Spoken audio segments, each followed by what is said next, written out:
यूनान के साहिली इलाके में तारिकीन वतन की कश्ती डूबने से 5 अफराद हलाक, 39 को बचा लिया गया। रेस्क्यू किए जाने वाले बेशतर पाकिस्तानी हैं, 40 अब भी लापता। गैर मुल्की खबर एजेंसी के मुताबिक कश्ती में ज़्यादातर पाकिस्तानी थे। वफाकी वज़ीर दाखिला का गैर कानूनी तौर पर यूरोप जाने वाले पाकिस्तानियों की अमवात पर अफसोस का इजहार, तहकीकात का हुक्म। एडिशनल सेक्रेटरी दाखिला की सरबराही में कमेटी तश्कील। कमेटी वाक़े की तहकीकात करके 5 रोज़ में रिपोर्ट वज़ीर दाखिला को देगी।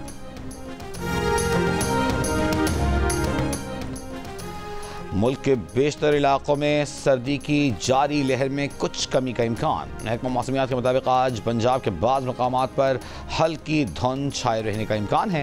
रात में शिमाल मगरबी बलूचिस्तान में मतला आलूद रहने के अलावा हल्की बारिश और पहाड़ों पर बर्फबारी मुतवक्के। सबसे कम दर्जा हरारत लेह में -13 और ज़्यादा से ज़्यादा कराची में 13 डिग्री सेंटीग्रेड रिकॉर्ड किया गया।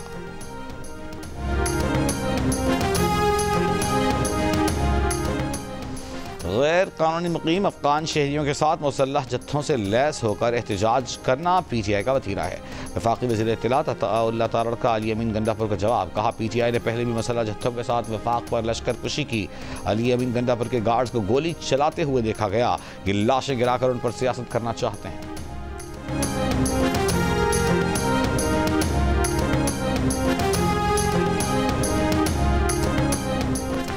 वज़ीर आला खैबर पख्तूनख्वा अली अमीन गंडापुर का एक बार फिर असलहा लेकर निकलने का ऐलान, कहा वफाकी वज़रा निहत्ते लोगों पर गोलियां बरसाने का दिफा कर रहे हैं। अगली बार हम भी अमन वाली बात नहीं करेंगे। जब हम असलहा लेकर निकलेंगे तो दिखाएंगे कि भागता कौन है, दिखाएंगे कि किस में कितना दम है।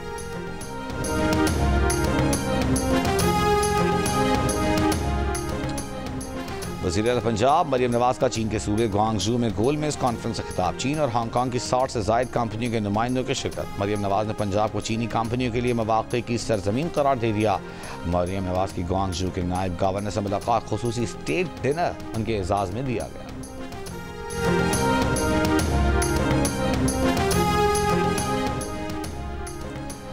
कराची में फेसलेस कस्टम्स असेसमेंट सिस्टम आज से नाफिज कर दिया गया। FBR के मुताबिक 14 दिसंबर की रात 12 बजे के बाद जमा import goods declaration central appraising unit के सुपुर्द होंगे। नए निज़ाम से क्लियरेंस में कम वक्त लगने के अलावा तिजारत में भी सहूलत मैसर आएगी। सिस्टम को जल्द मुल्क के दीगर पोर्ट्स और सरहदी स्टेशन पर भी नाफिज किया जाएगा। कराची के हुसैन हजारा गोट में घर में गोली लगने से एक लड़की जाँ बहक, एक छोटी बच्ची जख्मी। पुलिस का कहना है कि घर के अंदर या बाहर से गोली का कोई निशान या खौल नहीं मिला। मामला मशकूक है, तहकीकात कर रहे हैं। अस्पताल इंतजामिया के मुताबिक लड़की को करीब से गोली लगी। लड़की को लगने वाली गोली आर पार होकर बच्ची को लगी, जिससे ICC चैंपियंस ट्रॉफी पर पाकिस्तान और भारत के क्रिकेट बोर्ड्स के दरमियान तमाम मामलात पर मुफाहमत हो गई। ज़राए के मुताबिक चैंपियंस ट्रॉफी के मामले पर अब किसी किस्म की कोई पेचीदगी नहीं रही। मुआहिदों का काम हतमी मरहले में पहुंच चुका है। ICC ने चैंपियंस ट्रॉफी के हवाले से ऐलान करना है। अगर आज छुट्टी की वजह से ऐलान ना हो सका तो पीर तक ऐलान होने का इम्कान है।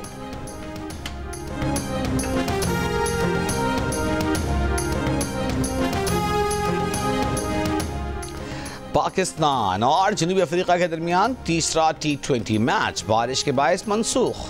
जनूबी अफ्रीका 3 T20 मैचेस की सीरीज 2-0 से पहले ही अपने नाम कर चुका था।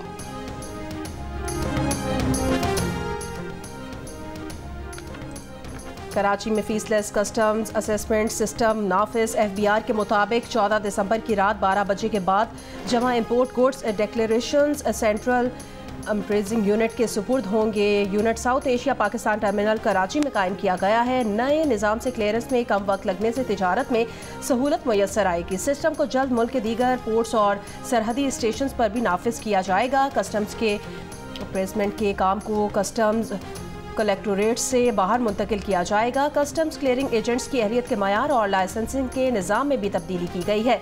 Chief collector customs Jameel Nasir ने कहा कि इससे टैक्स दहिंदा और टैक्स अफसरान के दरमियान राब्तों में कमी आएगी। मैं नहीं कहता कि सारे IPPs की जो गवर्नेंस है उसमें वो ख़राबी है, लेकिन कभी कभी इंडस्ट्री के अंदर अगर कुछ लोग सही काम नहीं कर रहे होते, पूरी इंडस्ट्री सफ़र करती है।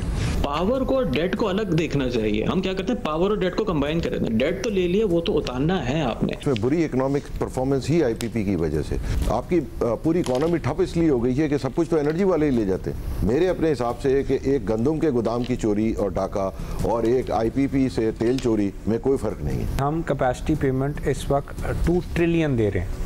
43,000 मेगावाट की इस वक्त इंस्टॉल कैपेसिटी लग गई है और 2 ट्रिलियन, जिसका मतलब है 2 लाख करोड़ रुपए। IPPs ने कभी इसको रिटेलिएट नहीं किया कि आप हमारा फॉरेंसिक ऑडिट ना करें। IPPs के जो कॉन्ट्रैक्ट्स लगे हैं इसमें तो कोई दो राय नहीं है कि उन्हें हमें रीनिगोशिएट इसलिए करना पड़ेगा कि जो टर्म्स ऑफर हुए वो फॉलो नहीं हुए। तो कॉन्ट्रैक्ट के अंदर डिस्प्यूट रेजोल्यूशन मैकेनिज्म मौजूद है।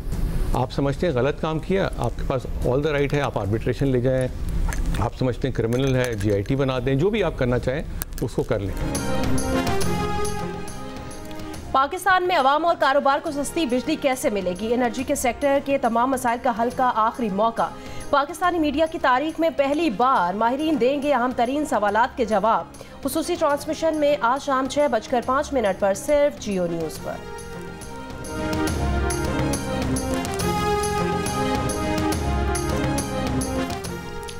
सिंध में ज़मीनों पर कब्ज़ों की 3 साल से शिकायतें कर रहे थे, लेकिन कोई सुनवाई नहीं हुई। अब आर्मी चीफ का डंडा चला है तो चीज़ें बेहतर होना शुरू हो गई।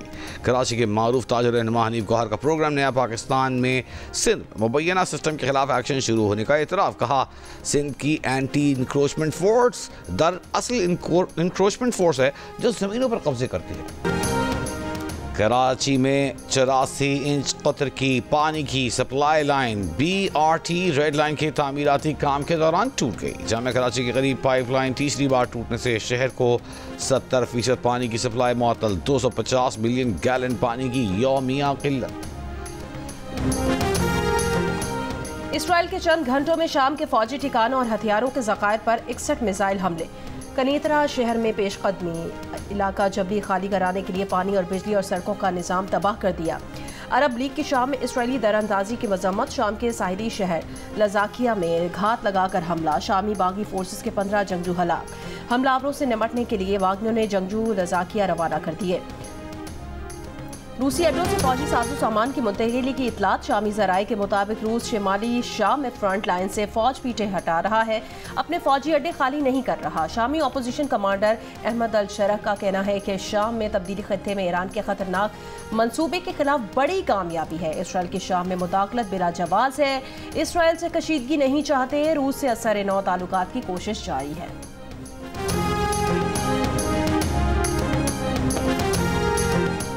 अमरीकी वज़ीर ख़ारजा एंटनी ब्लिंकन ने कहा है कि हयत तहरीर शाम मलेशिया और दीगर बागियों से राब्ते में है। शामी बागियों के खिलाफ पाबंदियों पर नज़रसानी उनके रवैये और कारकर्दगी से मशरूत है। उर्दू में मीडिया से गुफ्तगू में ब्लिंकन ने कहा कि इसराइल हमास के खिलाफ हदफ हासिल कर चुका। गैर कमालियों के लिए डील का लम्हा आ गया है। उर्दू में अरब राबिता कमेटी का इजलास। सऊदी अरब, मिस्र, इराक, लेबनान, कतर, इमारात और बहरीन के वज़राए ख़ारजा शरीक।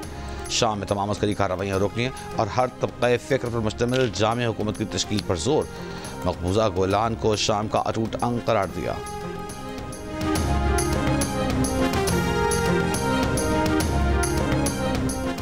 गजा में इसराइली हमले जारी। पिछले 24 घंटों में दीर अल बलाह के मेयर समेत मजीद 70 से ज्यादा फलस्तीनी शहीद कर दिए। फलस्तीन के बाद लेबनान और शाम पर जारी इसराइली हमलों के खिलाफ लंदन में मुजाहरा। पार्लियामेंट स्क्वायर पर एहतजाजी रैली। इसराइली मजालिम के खिलाफ नारे। हुकूमत बरतानिया से फौरी जंगबंदी के लिए इसराइल पर दबाव डालने और इसराइल को असलहे की फरोख्त बंद करने का मुतालबा।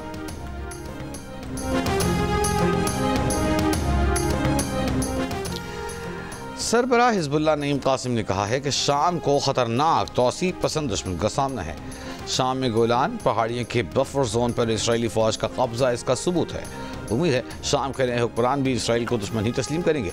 बशार अल असद हुकूमत के खात्मे के बाद हिजबुल्लाह का शाम से अस्करी सप्लाई का रास्ता खत्म हो चुका। फ्रांस के शिमाली शहर डनकर्क के करीब फायरिंग, 4 अफराद हलाक, मरने वालों में 2 सिक्योरिटी एहलकार और 2 तारिकीन वतन शामिल। हमलावर ने खुद को पुलिस के हवाले कर दिया। 5 अफराद को मारने का इतराफ कर लिया। पुलिस ने हमलावर की गाड़ी से मजीद 3 हथियार बरामद कर लिए। फ्रांसीसी वजारत दाखिला का बयान सामने नहीं आ सका।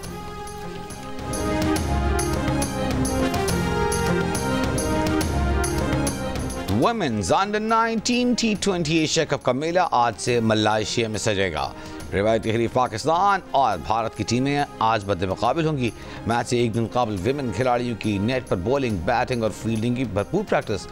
पाकिस्तान और भारत की विमेन अंडर 19 टीमों के दरमियान मैच पाकिस्तानी वक्त के मुताबिक दिन 11 बजे। एक्सपो सेंटर कराची में 5 रोज़ा आलमी कुतुब मेला जारी। तलबा और बड़ी तादाद में शहरियों की शिरकत। 5 रोज़ा बुक फेयर 16 दिसंबर तक जारी रहेगा। कुतुब मेले में 17 ममालिक के पब्लिशर्स शरीक हों। कराची में 7वें 2 रोज़ा सिंध लिटरेचर फेस्टिवल का आगाज़। लियाकत नेशनल लाइब्रेरी में फेस्टिवल का इफ्तिताह सूबाई वज़ीर तालीम सरदार शाह ने किया। मुख्तलिफ मौज़ूआत पर मोबाइल से मुशायरे और सकाफती सेशंस होंगे। खुसूसी स्टॉल्स के जरिए सिंध की सकाफत, किताबों, रिवायती दस्तकारी, फनपारों और दीगर फ़नून की नुमाइश भी जारी।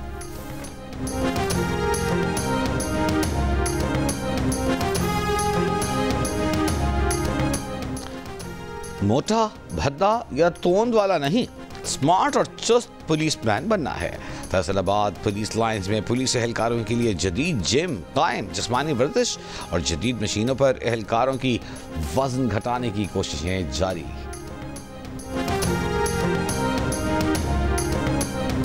झलमक्सी off road desert challenge rally के तीसरे रोज प्रिपेयर्ड लेडीज कैटेगरी में रीना पटेल को शिकस्त। रिदा राजा पहली बार टाइटल जीतने में कामयाब। 170 किलोमीटर का फासला दीगर रेसर से 5 मिनट पहले तय किया। जियो न्यूज से बात करते हुए रिदा राजा ने कहा कि पहली बार रैली में शिरकत की, टाइटल अपने नाम करने पर खुशी है। ट्रैक चैलेंजिंग था, रास्ते दुश्वार थे। रिदा राजा के शौहर राजा सईद भी आज एक्शन में दिखाई देंगे। कहा एहलिया ने टाइटल जीता, अब वो भी कामयाबी की कोशिश करेंगे।